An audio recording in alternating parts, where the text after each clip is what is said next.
Hakim berpendapat bahwa oleh karena eksepsi pada A2 dikabulkan, maka terhadap eksepsi termohon yang lain dan selebihnya tidak perlu dipertimbangkan dan diberi penilaian hukum. Menimbang oleh karena eksepsi termohon dikabulkan, maka terhadap pokok perkara ini tidak perlu dipertimbangkan dan diberi penilaian hukum lagi. Sehingga dengan demikian, hakim berpendapat bahwa permohonan pra peradilan dari pemohon adalah dinyatakan tidak dapat diterima. Pemirsa, Pengadilan Negeri Jakarta Selatan resmi menolak permohonan pra-peradilan yang diajukan oleh Sekretaris Jenderal PDI Perjuangan, Hasto Kristianto. Breaking news, woi, kemarin ternyata. Nih, beritanya demikian, terus Partai Sosmed mencuit bahwa breaking, hot news nih, breaking news. Pra-peradilan Hasto ditolak kandas. Terpantau saat ini Hasto sedang mencret-mencret karena bakal masuk penjara. Kenapa mencret-mencret? Karena sebelumnya kan ada berita dia mau ditangkap ngumpet di PTK. Kemudian di satu acara dia terlambat datang, kemudian datang kira-kira gitu ya, ditanya oleh wartawan, dia bilang, kemarin saya bukan menghilang, saya mencret katanya. Padahal ngumpet di PTK gitu. Makanya kata-kata Hasto mencret itu maksudnya. Jadi Partai Sosmed mengambil kata mencret ini untuk Hasto sekarang ini ya. Dia bilang, Hasto sedang mencret-mencret nih. Karena kemarin pra-peradilan sudah memutuskan statusnya sebagai tersangka itu sah. Dan KPK sudah benar gitu. Jadi Hasto siap-siap ditahan dan dipenjara untuk nanti disidang. Ya, lu tempur aja nanti. Kalau sidangnya lu jago gitu ya, maka lu bebas. Tapi selama sidang ya, setidaknya lu nginep dulu di Hotel Prodeo, pakai itu rompi orange, ya. Oke? Nah, mantap deh. Oke. Nah, ini dia nih beritanya CNN ya. Berita kemarin Kamis ya. Kamis sore itu jam 4.35. Breaking news, hakim tak terima gugatan pra-peradilan Hasto. Statusnya tetap tersangka. Jadi status tersangka yang sudah diberikan oleh KPK kepada Hasto itu sah. Tidak dibatalkan. Kalau Hasto menang, maka status tersangkanya batal. KPK harus putar otak lagi bagaimana jadikan Hasto tersangka kan gitu. Ya. Untung saja pra-peradilannya Hasto kalah. Coba kalau dia menang, dia kan bisa keluar-keluar. Tuh, aku kan dikriminalisasi, dipolitisasi kasusku. Nah, hakim memutuskan tetap sebagai tersangka. Mau ngomong apa? Mau ngomong apa? Nah, beritanya begini nih. Hakimnya hakim tunggal ya, nggak ada 3 seperti biasa ya. Jadi hakim tunggal Pengadilan Negeri Jakarta Selatan namanya Ju Yamto menyatakan tidak dapat menerima pra-peradilan Sekretaris Jenderal PDI Perjuangan Hasto Kristianto selaku tersangka kasus dugaan suap penetapan pergantian antar waktu atau PAW anggota DPR RI periode 2019 sampai 2024 dan perintangan penyidikan obstruction of justice. Itu kan yang dituduhkan oleh KPK. Nah, oleh karena itu keputusannya begini nih, mengadili, mengabulkan eksepsi dari termohon. Termohon dalam hal ini KPK ya, menyatakan permohonan oleh pemohon yaitu pihak Hasto kabur atau tidak jelas. Menyatakan permohonan pemohon tidak dapat diterima jelas. Ya. Ujar hakim membacakan amar putusan di ruang sidang Profesor Haji Umar Senwaji di Pengadilan Negeri Jakarta Selatan Kamis 13 Februari petang. Sebagai catatan, putusan pra-peradilan tidak bisa dibanding. Ya sudah, itu mengikat langsung. Nah, artinya KPK bisa setiap saat langsung menahan Hasto karena sudah sah dia sebagai tersangka. Upayanya di pra-peradilan kandas. Ya, mau nggak mau dia harus ditahan, diamankan. Nah, tergantung KPK seberapa cepat. Saya bilang sih nggak usah pakai lama gitu KPK nih ya. Apalagi sudah dikuatkan oleh sidang pra-peradilan. Udahlah, kasih tuh rompi orange ya. Orang bilang baju Shopee gitu ya. Shopee kan orange gitu ya. Udahlah, kasih cepetan ya. Masukinlah ya. Kemudian biasanya penegak hukum punya waktu kalau nggak salah 20 hari ya untuk menyusun gugatan untuk diajukan ke pengadilan. Diserahkan dulu ke jaksa dan seterusnya lah. Kalau jaksa menganggap kurang, itu bisa diperpanjang. Asik kan, diperpanjang di Hotel Prodeo sampai dokumennya komplit, maju sidang. Nah, disitulah tempur lagi. Kalau ini kan pra peradilan, nanti sidang sesungguhnya untuk menetapkan misalnya berapa tahun dia di penjara ya dan seterusnya dan seterusnya. Mantap kan? Mantap.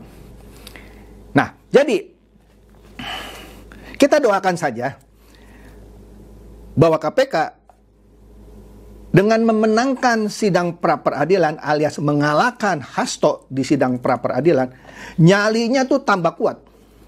Nyalinya tambah kuat. Jadi nggak ada lagi di luar yang bilang, Hasto tuh dikriminalisasi, KPK sewenang-wenang, bla bla bla bla bla bla. Paling yang ada nih ya, saya duga besok, itu hakim pra peradilan tidak punya pertimbangan yang begini begitu. Itu pastilah besok lah kita dengar gitu ya. Atau hari inilah, mulai hari ini pasti itu dari pihak Hasto mulai ngomong soal itu. Ya sudah, terima. Ya, udah KPK jangan pakai lama, kasih baju orange-nya. Breaking news guys. Ini berita seneng banget kawan. Jadi hakim menolak semua gugatan pra peradilan Sekjen Banteng guys. Jadi status tersangkanya sah demi hukum kawan. Guys, ini zaman Pak Prabowo ya. Pengadilan Indonesia zaman Pak Prabowo mantap. Kau ya, jangan coba-coba lari ya.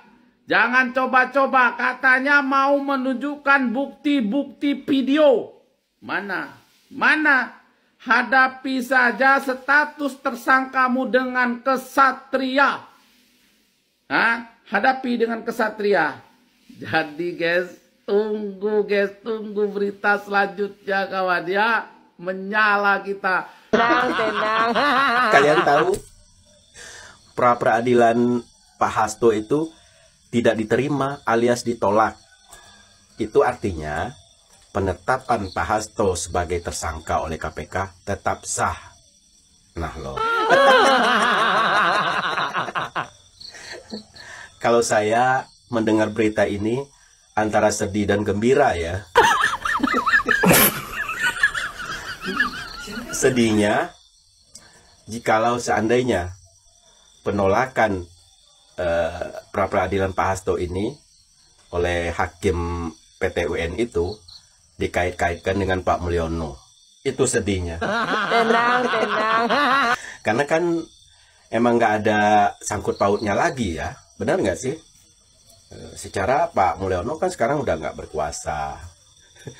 Terus dia mengajukan pra peradilan itu di saat Pak Mulyono udah purna tugas begitu.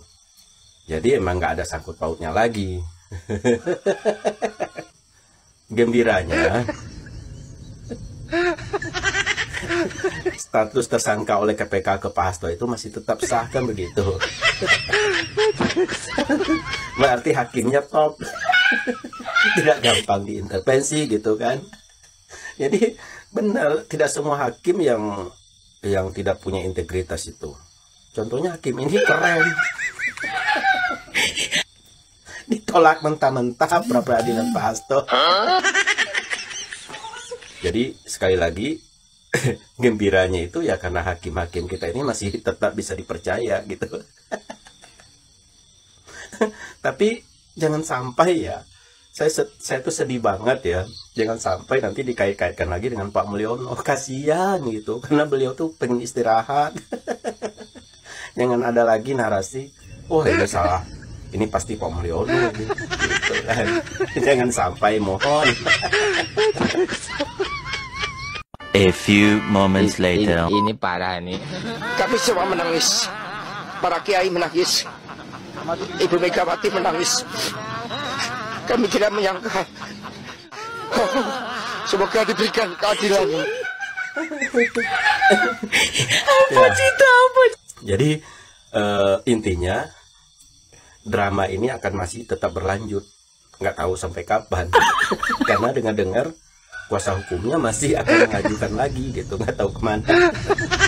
Intinya kita tunggu aja ya, kita tunggu aja perkembangannya, jangan sampai lengah. Gitu, oke?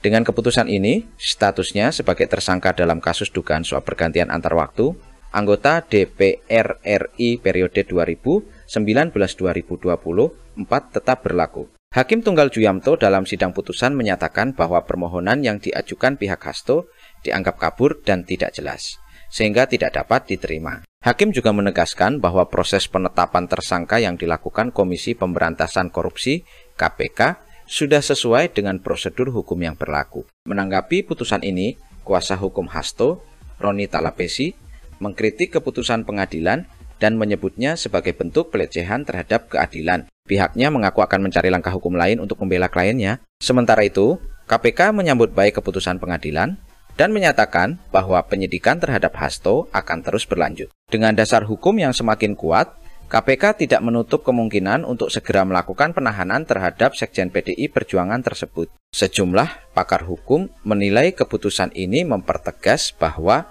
bukti awal yang dimiliki penyidik KPK cukup kuat. Mereka juga mengingatkan bahwa pra-peradilan biasanya ditolak jika proses penyelidikan telah memenuhi unsur legalitas. Dengan ditolaknya pra-peradilan ini, publik ini menantikan langkah lanjutan dari KPK dalam menangani kasus yang melibatkan petinggi partai besar ini.